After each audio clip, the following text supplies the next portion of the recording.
एक बार एक शिष्य ने विनम्रता पूर्वक अपने गुरुजी से पूछा, गुरुजी, कुछ लोग कहते हैं कि जीवन एक संघर्ष है, कुछ अन्य कहते हैं कि जीवन एक खेल है और कुछ जीवन को एक उत्सव की संज्ञा देते हैं। इनमें कौन सही है? तत्काल बड़े ही धैर्य पूर्वक दिया, पुत्र, जिन्हें गुरु नहीं मिला उनके लिए जीवन एक संघर्ष है, जिन्हें गुरु मिला उनका जीवन एक खेल है, और जो लोग गुरु द्वारा बताए गए मार्ग पर चलने लगते हैं मात्र वे ही जीवन को एक उत्सव का नाम देने का साहस जुटा पाते हैं। यह उत्तर सुनने के बाद भी शिष्य पूरी तरह से संतुष्ट न था। गुरुजी को इसका आभास हो गया। वे कहने लगे, लो, तुम्हें इसी संदर्भ में एक कहानी सुनाता हूँ, ध्यान से सुनोगे तो स्वयं ही अपने प्रश्न का उत्तर पा सकोगे। उन्होंने जो कहानी सुनाई वह इस प्रकार थी। एक बार की बात है कि किसी गुरुकुल में 3 शिष्यों ने अपना अध्ययन संपूर्ण करने पर अपने गुरुजी से यह बताने के लिए विनती की कि उन्हें गुरु दक्षिणा में से क्या चाहिए। गुरुजी पहले तो मंद मंद मुस्कुराए और फिर बड़े स्नेह पूर्वक कहने लगे, मुझे तुमसे गुरु दक्षिणा में एक थैला भर के सूखी पत्तियां चाहिए, ला सकोगे?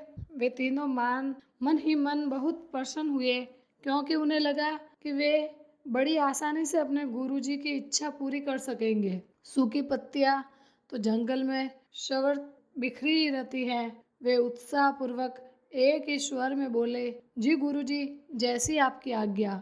अब वे तीनों शिष्य चलते चलते एक समीप इस जंगल में पहुंच चुके थे, लेकिन यह देखकर कि वहां पर तो सूखी पत्तियां केवल एक मुट्ठी भर ही थी, उनके आश्चर्य का ठिकाना न रहा। वे सोच में पड़ गए कि आखिर जंगल में कौन सूखी पत्तियां उठाकर ले गया होगा। इतने में ही उन्हें दूर से आता हुआ कोई किसान दिखाई दिया।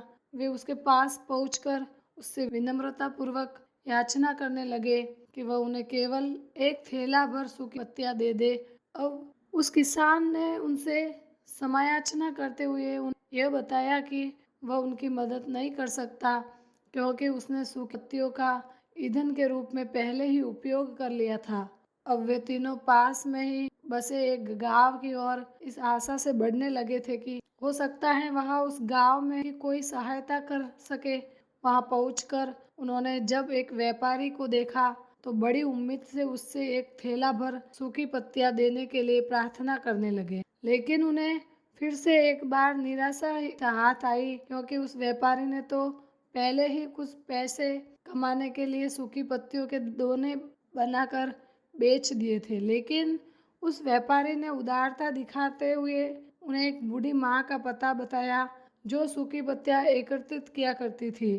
पर भाग्य ने यहाँ पर भी उनका साथ नहीं दिया, क्योंकि वह बूढ़ी माँ तो उन पत्तियों को अलग अलग करके कई प्रकार की औषधियाँ बनाया करती थी। अब निराश होकर वे तीनों खाली हाथ गुरुकुल लौट गए। गुरुजी ने उन्हें देखते ही स्नेह पूर्वक पूछा, पुत्रों, ले आए गुरु दक्षिणा? तीनों ने सर झुका लिया। गुरुजी द्वारा दोबारा पूछे जाने पर से एक शिष्य कहने लगा, गुरुदेव, हम आपकी इच्छा पूरी नहीं कर पाए। हमने सोचा था कि सूखी पत्तियां तो जंगल में सर्वत्र बिखरी ही रहती होगी, लेकिन बड़े ही आश्चर्य की बात है कि लोग उनका भी कितनी तरह से उपयोग करते हैं। गुरुजी फिर पहले ही की तरह मुस्कुराते हुए प्रेम पूर्वक बोले, निराश क्यों होते हो? प्रसन्न हो जाओ। और यही ज्ञान की पत्तियां भी व्यर्थ नहीं हुआ कर, बल्कि उनके भी अनेक उपयोग हुआ करते हैं। मुझे गुरु दक्षिणा के रूप में दे दो। तीनों शिष्य जी को प्रणाम करके खुशी खुशी अपने अपने घर की ओर चले गए।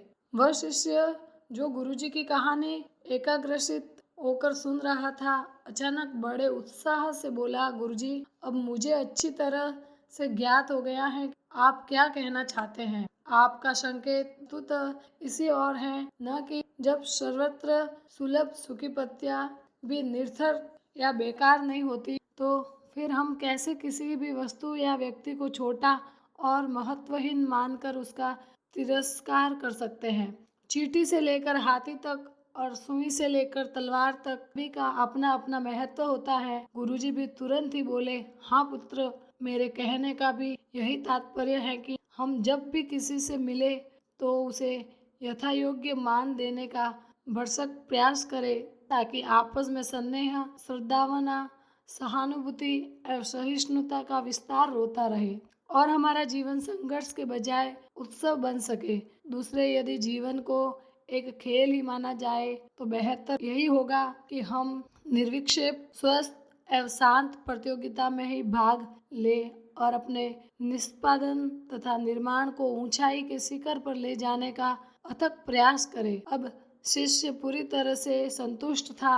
अंत में यही कहना चाहती हूँ कि यदि हम मन, वचन और क्रम इन तीनों ही स्तरों पर इस कहानी का मूल्यांकन करें तो भी यह कहानी खरी ही उतरेगी। सबके प्रति पूर्वाग्रह से मुक्त मन वाला व्यक्ति अपने वचनों से कभी भी किसी को आहत करने का दुस्साहस नहीं करता और उसकी यही ऊर्जा पुरुषार्थ के मार्ग की समस्त बाधाओं को हर लेती है। वस्तुतः हमारे जीवन का सबसे बड़ा उत्सव पुरुषार्थ ही होता है, ऐसा विद्वानों का मत है।